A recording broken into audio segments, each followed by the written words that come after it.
For watching, don't forget to like, comment, share and subscribe only on Al Rahman Digital Channel. شادی کے موقع پر لڑکی کو جہیز دینا اور سسرال کی طرف سے جہیز کا مطالبہ قرآن و حدیث کی روشنی میں وضاحت فرمائیں۔ جہیز کا جو مطالبہ ہے یہ 100% غلط ہے۔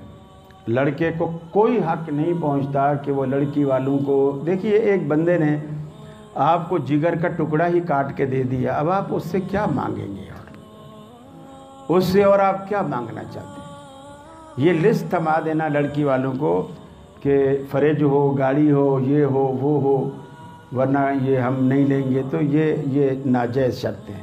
البتہ اگر کوئی شخص اپنی بیٹی کو اپنی حیثیت کے مطابق لڑکے والوں کی ڈیمانڈ کے بغیر کوئی چیز دینا چاہتا ہے تو کوئی حرج نہیں، آپ اسے دینے دیں، وہ اپنی بیٹی کو دے رہا ہے۔ مثال کے طور پر وہ ایسے گھر میں جا رہی ہے جس گھر میں واشنگ مشین نہیں ہے، اور اسے پتہ ہے کہ جب بہو جائے گی یہ سارا سسرال جو ہے اس کا یہ کپڑے میری بیٹی سے ہی دلوائے گا، تو وہ اس نے یہ سوچ کر واشنگ مشین دے دی ساتھ میں کہ چلو میری بیٹی کو تھوڑی سہولت ہو جائے گی، تو کوئی حرج نہیں، آپ دینے دیں، لیکن آپ مطالبہ نہیں کر سکتے۔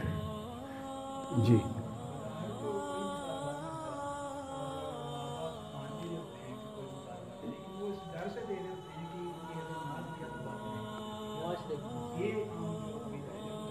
تو یہ تو پھر آپ ماحول ایسا بنائیں نا، آپ ماحول ایسا بنائیں کہ تاکہ اس بچی کی زندگی وہاں عذاب بن کر نہ رہے، بات بات پہ تانے نہ ملے کہ تو کیا لائی ہے، جو کپڑوں میں تیرے باپ نے رخصت کیا تھا، یہ تھا وہ تھا۔ یہ اکثر ساسیں جو ہوتی ہیں نا، ساسیں، یہ ساسیں ایسا کہتی ہیں، تو تھوڑا سا ماحول بنایا جائے۔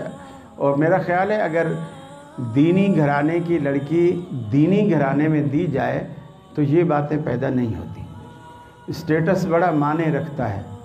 تو آپ اسی لیے شریعت کہتی ہے ہم پلہ، جسے کف کہا گیا ہے، تو یہ ہم پلہ جو ہوتا ہے وہ اسی لیے ہوتا ہے کہ آپ اپنا سٹیٹس دیکھو اور اسی سٹیٹس سے جڑو، اپنے سے اوپر بھی نہ جاؤ اور بہت زیادہ نیچے بھی نہ جاؤ۔ ہاں بچی اگر غریب گھرانے کی ہے اور بڑے اچھے بنگلے میں اگر آ جائے گی تو وہ خوش رہے گی، لیکن بنگلے سے اگر جھونپڑی میں جائے گی تو کبھی بھی خوش نہیں رہے گی، تو اس چیز کا خیال رکھنا چاہیے۔